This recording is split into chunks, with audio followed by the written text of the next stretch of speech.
जिसके घर गाय वो गोपाल, जिसके घर गाय का कुल वो घर घर गोकुल। पार्वती, काली सिंध, चंबल और केन बेतवा लिंक से खेतों तक पानी पहुंचाकर हरित क्रांति, इन्वेस्ट मध्य प्रदेश अभियान से प्रदेश भर में उद्योगों के जाल बिछाने की योजना से औद्योगिक क्रांति के बाद सीएम डॉक्टर मोहन यादव एक नई आर्थिक क्रांति की तैयारी में हैं। ये क्रांति है सफेद क्रांति, यानी कि दुग्ध उत्पादन से भूमिहीन ग्रामीणों और किसानों को आत्मनिर्भर बनाने की। अपने 60वें जन्मदिन पर सीएम डॉक्टर मोहन यादव ने अपना ये संकल्प एक बार फिर दोहराया है। हमारी सरकार ने तय किया है कि इस प्रदेश के अंदर दूध का उत्पादन अभी 9% है, इसको 20% तक ले जाएंगे, 20% तक किसानों की भी आमदनी बढ़ाएंगे। इस मौके पर बोलते हुए मुख्यमंत्री ने कहा कि गौ सेवा एक पंथ दो काज है। गौ पालन से लोक परलोक सुधरते ही हैं। गौ वंश हमारी ग्रामीण अर्थव्यवस्था का भी आधार रहा है।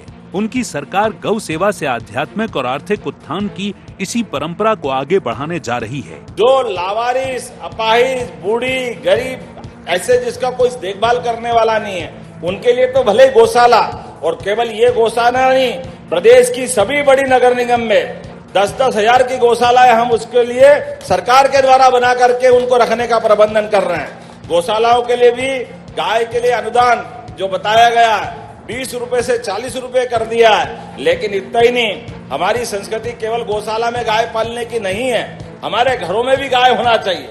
हमको भी दूध के घर में अपने यहाँ अपने घर का खूंटा बनना चाहिए।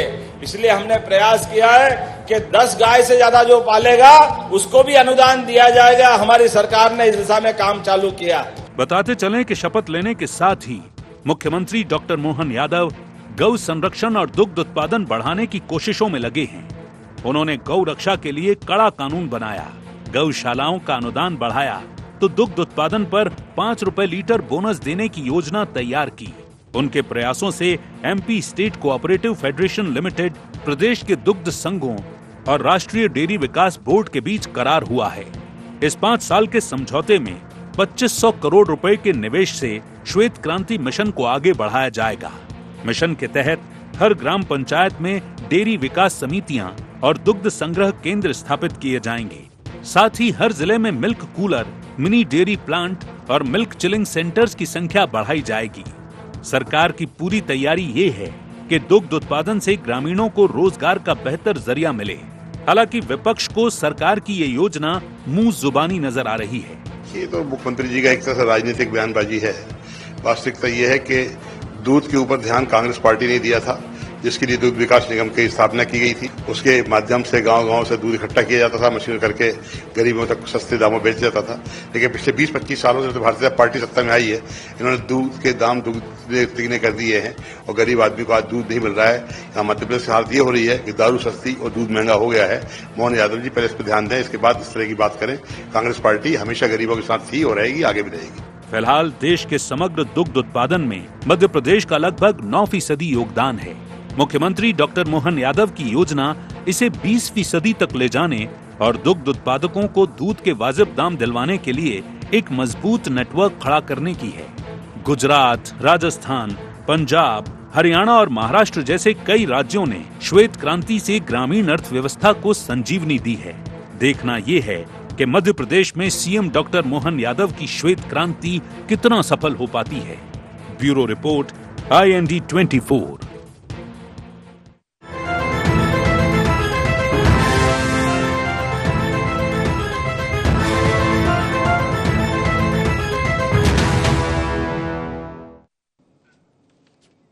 नमस्कार, IND एजेंडा में आपका स्वागत है। मैं हूं राघवेंद्र सिंह। आज हम बात करेंगे मध्य प्रदेश के मुख्यमंत्री डॉक्टर मोहन यादव की श्वेत क्रांति पर। दरअसल ये धवल क्रांति की हम जो बात कर रहे हैं वो इसलिए भी ज़रूरी है क्योंकि जिस स्पीड से, जिस गति से जनसंख्या बढ़ रही है, उस गति से ना तो गौपालन हो रहा है और ना दूध का उत्पादन हो रहा है। आज दूध, दही, घी, पनीर सब में मिलावट है। चर्चा की शुरुआत के पहले मैं बता दूं कि इस पर हम विस्तार से बात करें उसके पहले एक नज़र डाल लेते हैं एजेंडा पॉइंट्स पर। क्या है डॉक्टर मोहन सरकार का श्वेत क्रांति मिशन? एमपी में दुग्ध उत्पादन से आर्थिक विकास की कितनी संभावना है? क्या वाकई एमपी में अब तक हुई डेयरी सेक्टर की अनदेखी? क्या डॉक्टर मोहन यादव के सनातनी एजेंडे का एक ही हिस्सा है श्वेत क्रांति मिशन? तो कह सकते हैं कि सरकार का उद्देश्य बहुत अच्छा है और इसके लिए कोशिशें भी अच्छी हो रही है। एक चीज़ और चर्चा की शुरुआत में, हमारे तीनों मेहमान हैं, मैं उनका पहले तो परिचय करा दूं, फिर साथ में जो मैं कहना चाहता हूँ उसको जोड़ूंगा।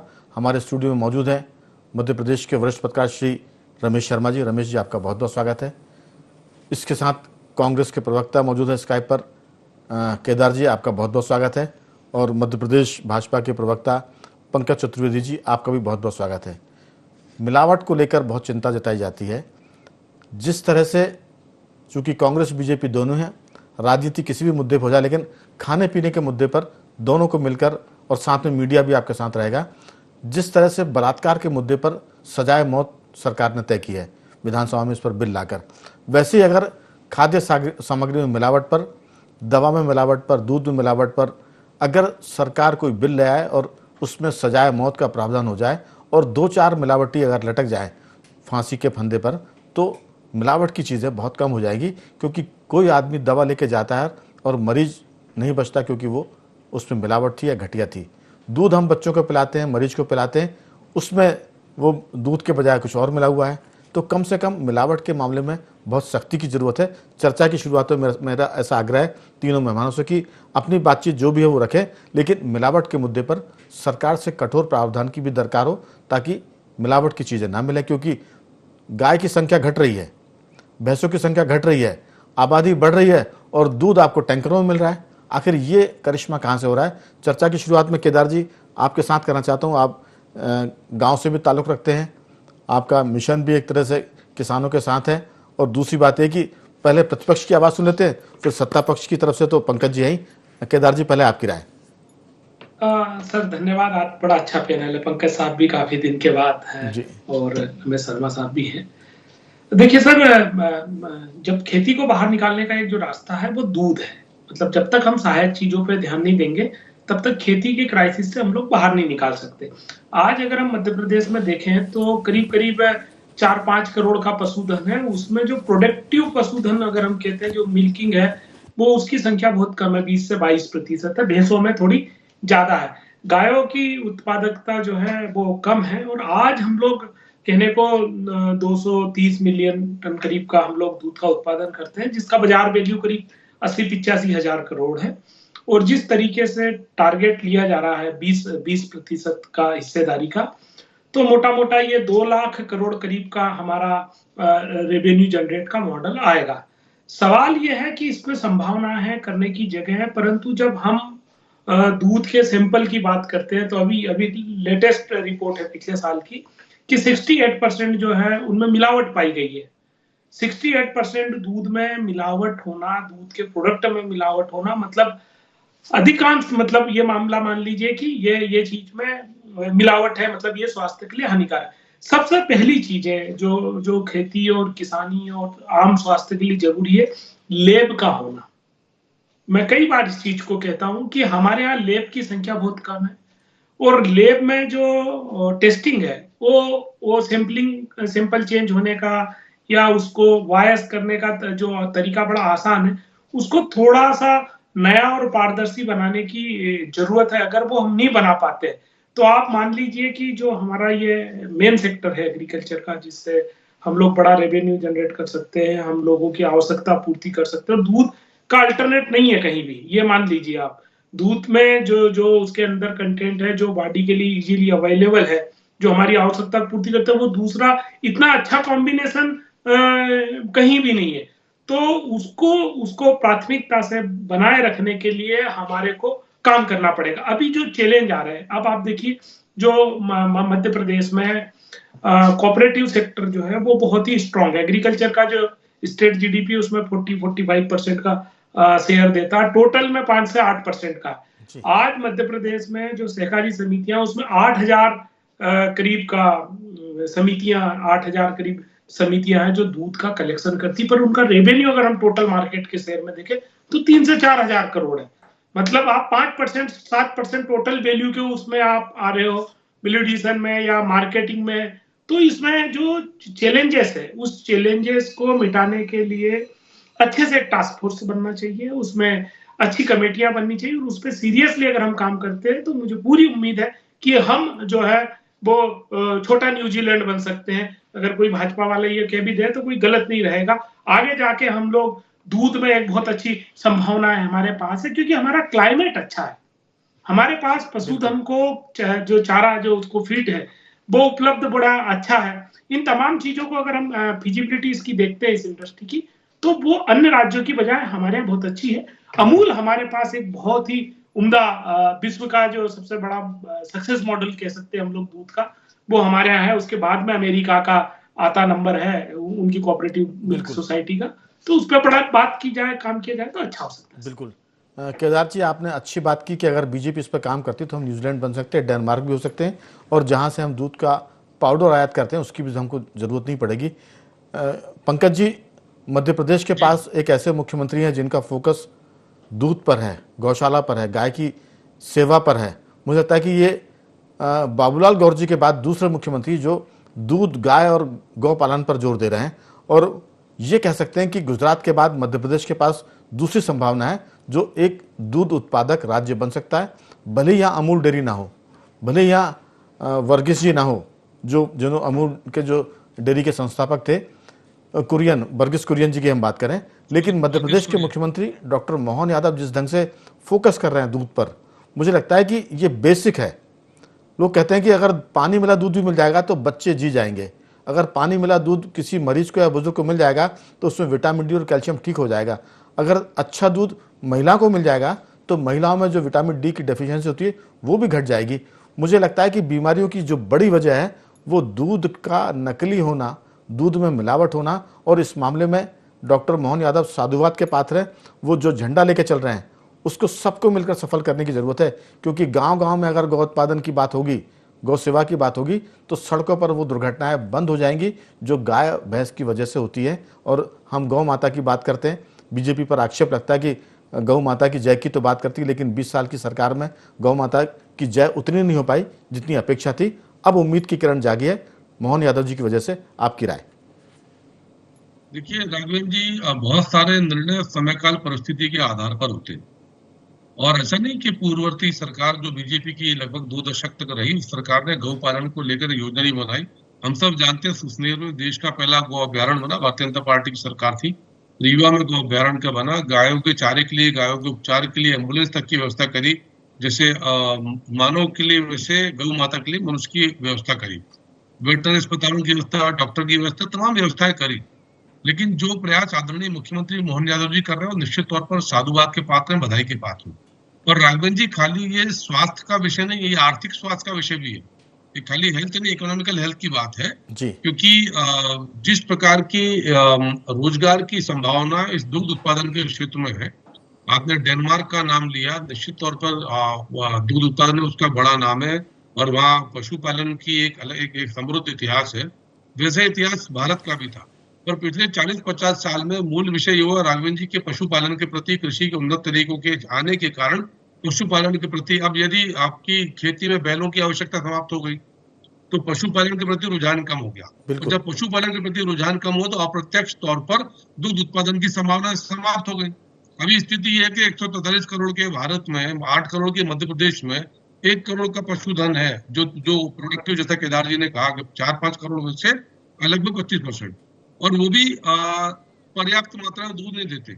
उसमें मिलावट क्यों करनी पड़ती है राघवेंद्र जी? के डिमांड और सप्लाई का अंतर। जो व्यापार करते हैं दूध का, मेरा सबके प्रति आक्षेप नहीं है, पर जो बड़े बड़े लोग जिन्होंने इस व्यापार पर आधिपत्य जमाया, अभी पशुओं को ऑक्सीटोसिन का इंजेक्शन दिया था राघवेंद्र जी, जो बहन बेटियों में, बच्चों में, सब में हार्मोनल डिफरेंस क्रिएट कर रहा है। समय से पहले व्यवस्था आना, तमाम सारी चीजें आ रही है।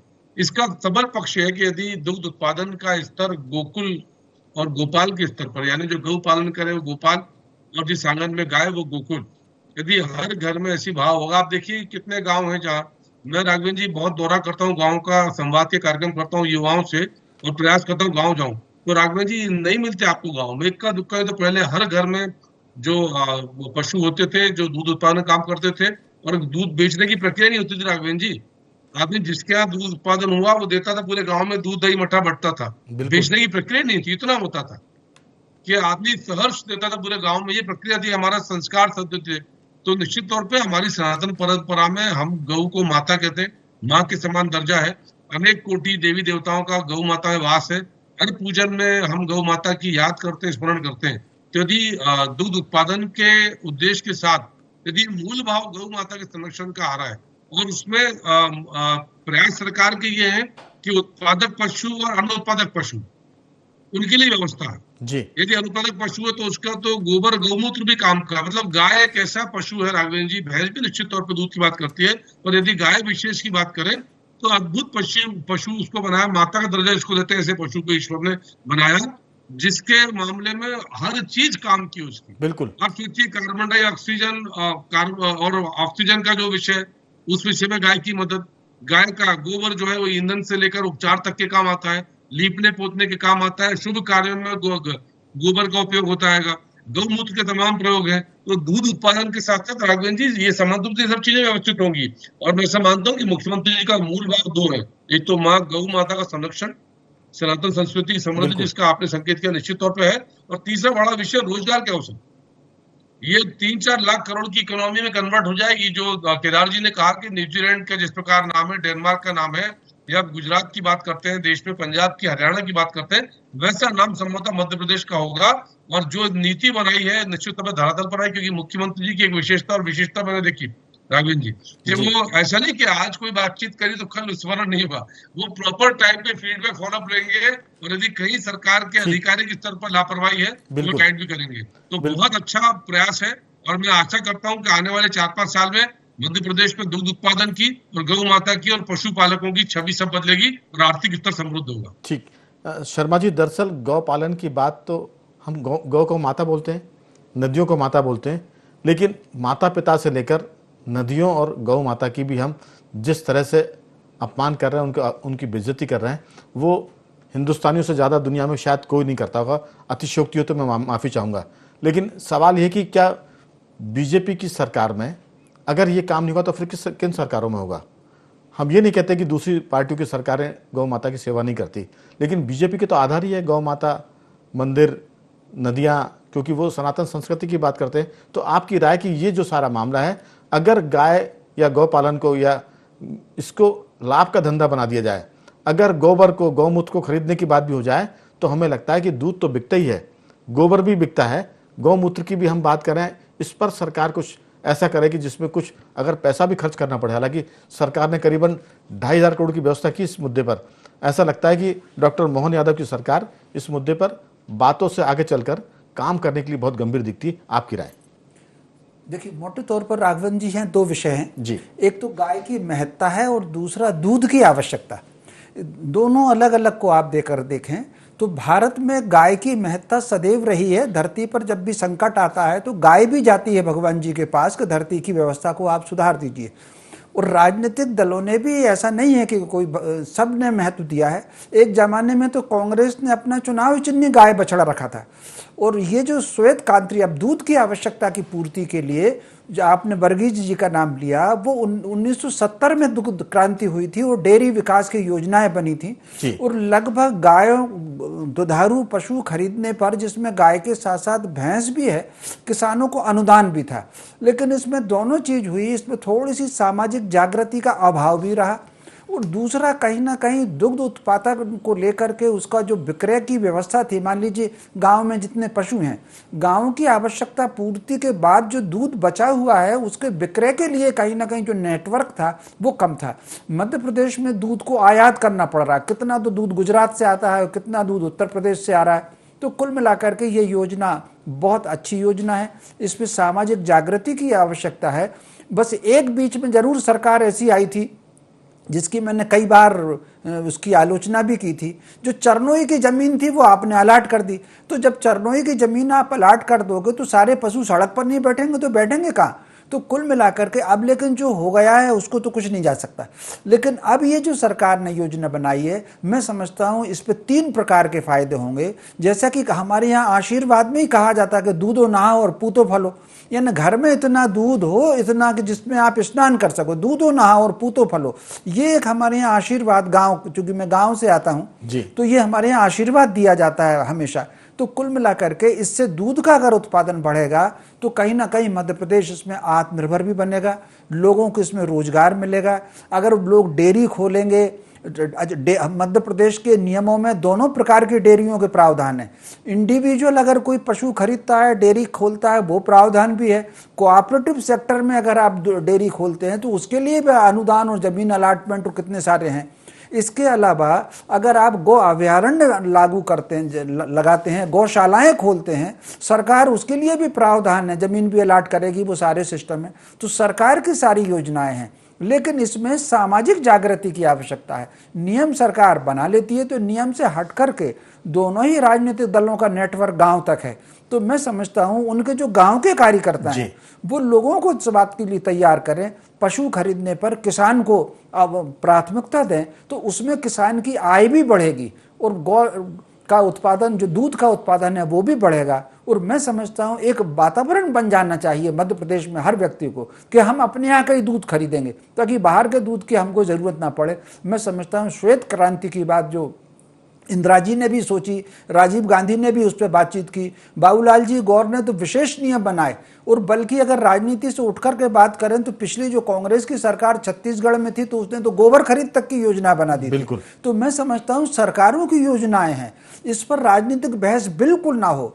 योजना कांग्रेस सरकार ने भी बनाई, भाजपा भी बना रही है। ये ठीक है कि मोहन यादव जी अब एक कदम आगे और आ रहे हैं, उनके इस कदम का स्वागत होना चाहिए। और उठकर के गाँव में जागृति अभियान होना चाहिए पशुओं और दुधारू पशुओं का। जी इसमें कोई शक नहीं। केदार जी, दरअसल पूरा मामला, पूरा समाज जो है उसमें पीढ़ी परिवर्तन हो गया, युग परिवर्तन। अब गिव एंड टेक का मामला है।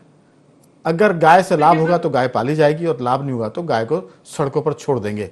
तो मुझे लगता है कि सरकार इसमें कुछ करे ना करे, जो गिव एंड टेक का मामला, जो गाय पाले उसको लाभ मिलना चाहिए, तो वो गाय को बांध कर रखेंगे। इस पर आपकी राय? और जो मैंने कहा था शुरुआत में कि अगर मिलावट होती है तो सरकार मिलावटियों के खिलाफ सख्त कानून बनाए, 200-500 रुपए का जुर्माना और 1 साल की सजा से काम नहीं चलने वाला, या तो आजीवन कारावास या सजाए मौत, क्योंकि दूध का किसी भी खाद्य पदार्थ में मिलावट लोगों के लिए जानलेवा, पूरी पीढ़ियां बर्बाद होती है। आपकी राय?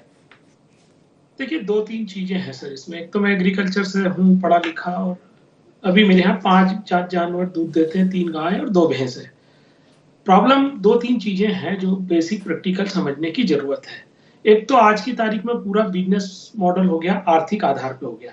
अब आप सोचो कि वो जो रास्ते थे ना हमारे गांव में 14 फीट 15 फीट के, उसको भी 6 फीट का कर दिया। वो तो अच्छा हुआ दिग्विजय सिंह जी ने चरनोई की जमीन को उपयोग कर लिया, ये तो लठ चल रहे होते अभी तक वहां पर। आज की तारीख में जमीन को इतनी छोटी हो गई है, जीवन निर्वहन किसान का इतना कमजोर हो चुका है कि वो हर एक इंच की मेड़ तक को उसने अपना खेती का रास्ता बना लिया। नहीं बनाएगा तो उसके लिए कोई काम नहीं होगा। दूसरी बात, हम कहते हैं कि वो ढोर को लेके सुबह निकल जाए और चराने चल जाए, वो ड्राई मैटर उसको जितना लगता है पर केजी 2.5 किलो ड्राई मैटर उसको जरूरत होती है पशु को खिलाने के लिए, वो दिन भर खेत में घुमा लाओ। मैं भी भैंस चराई हूँ, अभी भी कभी कभी चराने चल जाता हूँ, जब फ्री रहते हैं खेत में रहते हैं तो ले ही जाते हैं। वो सुबह शाम तक घूमते हैं, उनको 2.5 किलो पूरा नहीं मिल पाता है। तो आज की तारीख में ये ट्रेडिशनल और भागवत कथा की डेयरी से काम नहीं चलेगा, टेक्निकल आना पड़ेगा। आपको टेक्निकली उसको पूरा खाना देना पड़ेगा, उसको ड्राई मैटर देना पड़ेगा, उसको दाना देना पड़ेगा, उसके लिए पंखा लगाना पड़ेगा। नीचे अब मेट आ गई, हमारे यहाँ मेट लगी हुई है रबर की, खुर खराब हो जाते हैं, बड़ी परेशानी आती है। अब वो तमाम तरीके से अगर हम टेक्निकल चीजें नहीं देंगे, तो पहले मेरे यहाँ 55-60 गाय होती थी, एक पाव दूध नहीं देती थी, वो इसकी टांग पकड़ी, उसका कान पकड़ा। मैंने तो अभी जो है वो 12-12 लीटर दे रही है। मैंने तो शुरू में कहा कि गिव एंड टेक का जमाना, लोग माता पिता की सेवा नहीं करते तो गाय की सेवा कहां से करेंगे? हाँ, इसलिए अब थोड़ा टेक्निकल आना पड़ेगा, प्राइस देना पड़ेगा। अभी आप बताइए ना कि बिल्कुल लाभ का धंधा जब तक ये नहीं होगा, मिल रहा उसकी लैब टेस्टिंग क्या है? 400 रुपए का घी। आप हमारे गांव में आप तो अपने घर ही सब दूध लेके दही जमा के मुझे बना के दे दो, जिसमें जीएसटी बिल्कुल मैं लौटूंगा केदार जी, समय ट्रांसपेरेंट भी दे देगा, 5 तरह का। दूसरे दौर में समय की कमी है, मैं माफी चाहूंगा, लेकिन जो बात है वो मेरे ख्याल से सारी आपकी बात आ गई। पंकज जी, अब सिर्फ 1 मिनट बचा हुआ है। सीधा सा मामला है कि गिव एंड टेक, अगर गाय को पालने से लाभ तो पाली जाएगी, नहीं तो लोग कुत्ते पाल ही रहे हैं और 5,000 रुपये महीना उस पर खर्च करते हैं। तो सीधी सी बात है, या तो आनंद मिले या लाभ मिले। आपकी राय? गौ माता की सेवा भी हो, दूध भी बिके और लोगों की सेहत ठीक हो। जी देखिए राघवन जी, लाभ होगा तो आनंद अपने आप आ जाता है और आनंद होगा तो लाभ होता है। दोनों चीज एक दूसरे की पूरक है जी। और मुख्यमंत्री ने इसलिए राष्ट्रीय डेयरी विकास बोर्ड से समझौता किया मध्य प्रदेश के दुग्ध संघ का, ताकि उन्नत टेक्नोलॉजी, उन्नत शीत केंद्र, उन्नत पशु व्यवस्था, उन्नत दुग्ध संघन, उन्नत वितरण, उन्नत विपणन यानी मार्केटिंग इंस्टीट्यूशन, इस सब पर काम किया है। क्योंकि यदि टेक्नोलॉजी आपके पास है तो आप फिर कम्पीट कर सकते हैं, प्रतियोगिता में आ सकते हैं तकनीक के आधार पर। तो इसलिए मुझे पूरा विश्वास है कि ये योजना मध्य प्रदेश के इतिहास में मील का पत्थर साबित होगी और हम एक नई आर्थिक श्वेत क्रांति उत्पन्न करेंगे इस मध्य प्रदेश में। शर्मा जी, आपकी अंतिम टिप्पणी इस पर? नहीं, स्वाभाविक रूप से ये योजना बहुत अच्छी है और इसके लिए मैं मुख्यमंत्री जी को साधुवाद दूंगा और लोगों से कहूंगा कि सरकार ने अगर योजना बनाई है तो खुद आगे बढ़ करके, खासतौर से जो लोग गांव से और किसानी से जुड़े हुए हैं, उस योजना को देखें, उसके अनुदान का लाभ उठाएं और पशुपालन शुरू करें। बिल्कुल। एक कहावत है कि अगर जिंदा रहेंगे तो मिलेंगे। मेरा कहना है कि अगर मिलते रहेंगे तो जिंदा रहेंगे। अगर आनंद चाहिए तो गाय पालिए और अगर आप गाय पालेंगे तो आनंद मिलेगा आपको। ये दोनों जुड़ी चीज, जैसा पंकज जी ने कहा। तीनों मेहमानों का मैं धन्यवाद करूंगा। रमेश शर्मा जी, आपका बहुत साधुवाद। केदार जी, आपका धन्यवाद। और पंकज जी, आपका साधुवाद कि आपने चर्चा में हिस्सा लिया। तो बने रहिए हमारे साथ और देखते रहिए IND24।